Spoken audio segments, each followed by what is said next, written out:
Good morning, students. Now, we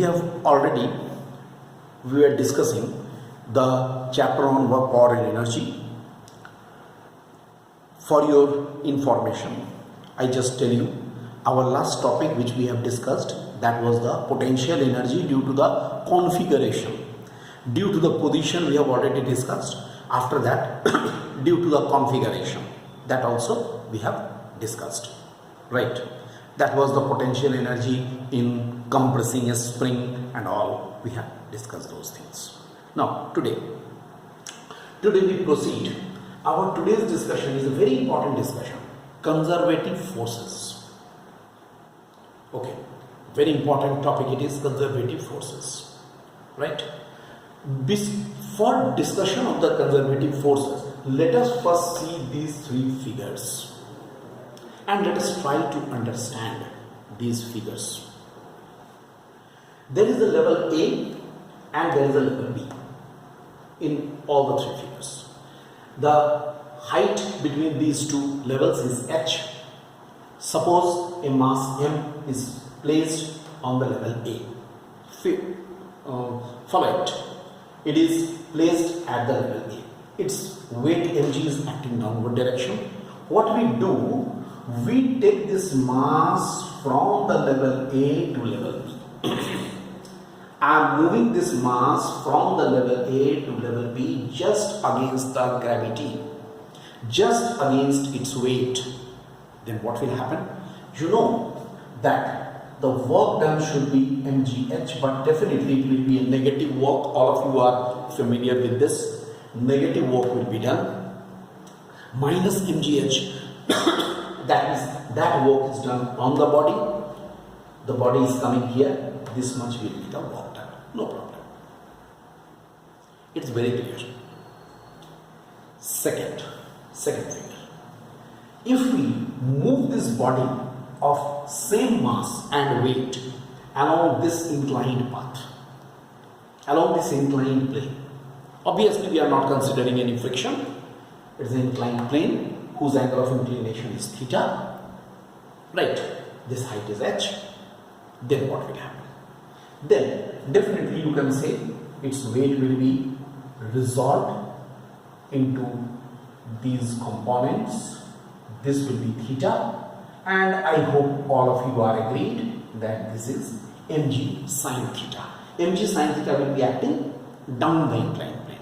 We have to move this body just against mg sine theta along this inclined plane.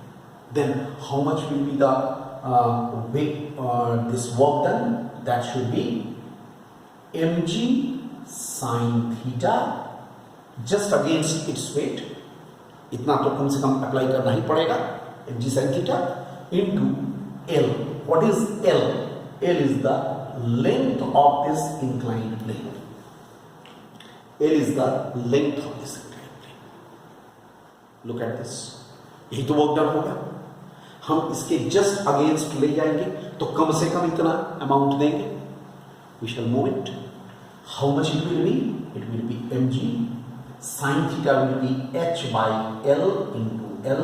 L cancels. How much we are getting? See, we are getting simply mgh. Same as the previous.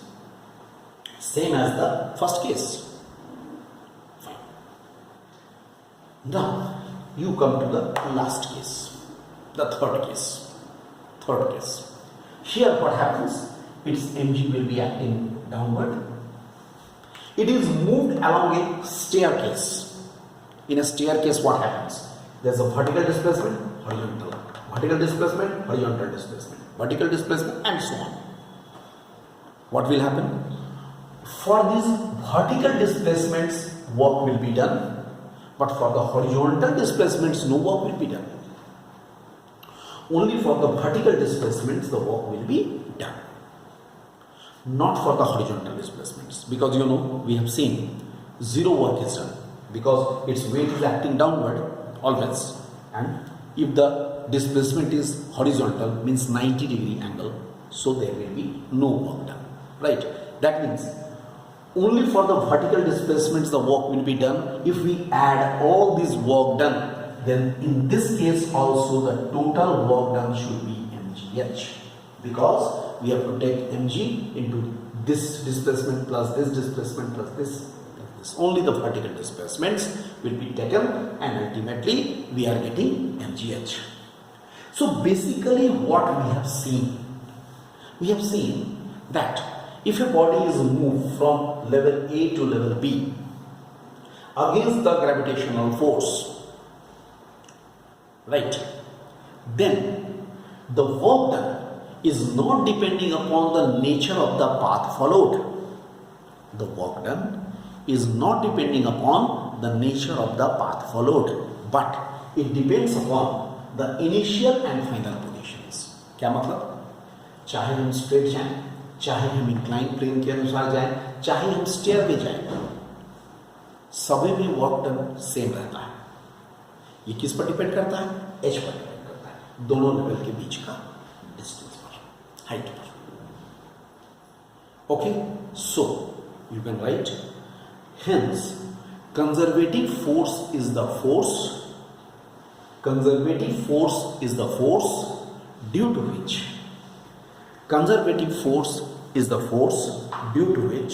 the work done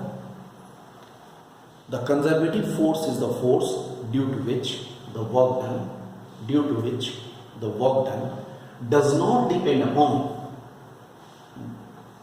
conservative force is the force due to which the work done does not depend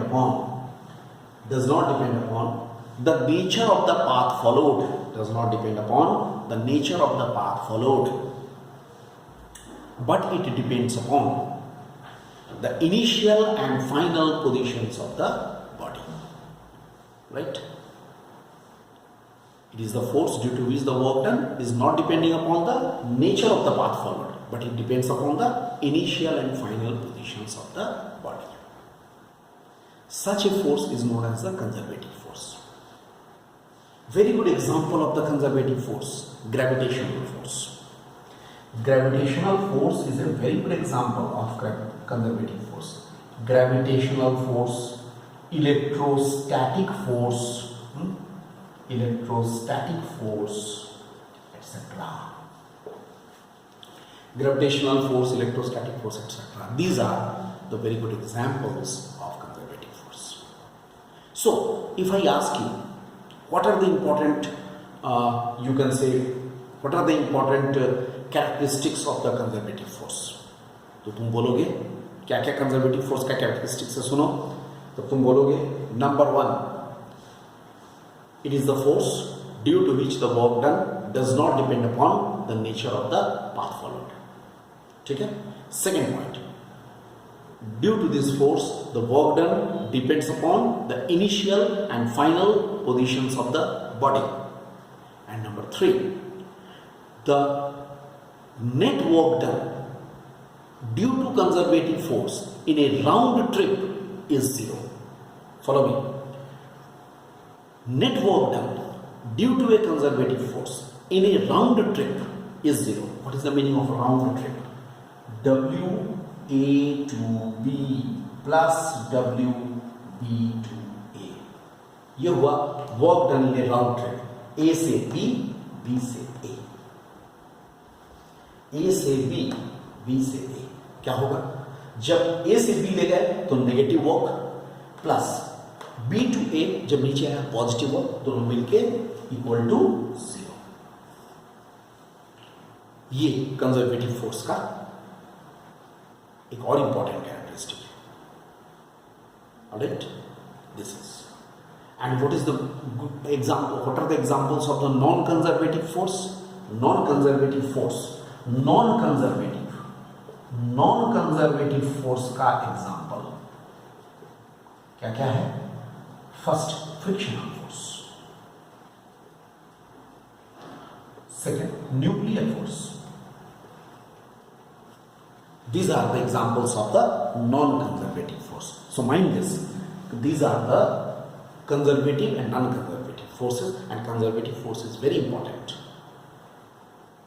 When I was doing the first chapter You just remember first chapter of our this class 11, जहाँ पे हम forces in nature के बारे में बता रहे थे, वहाँ मैंने कहा था कि gravitational force is a conservative force, और मैंने कहा था मैं बताऊंगा कंजर्वेटिव फोर्स क्या है.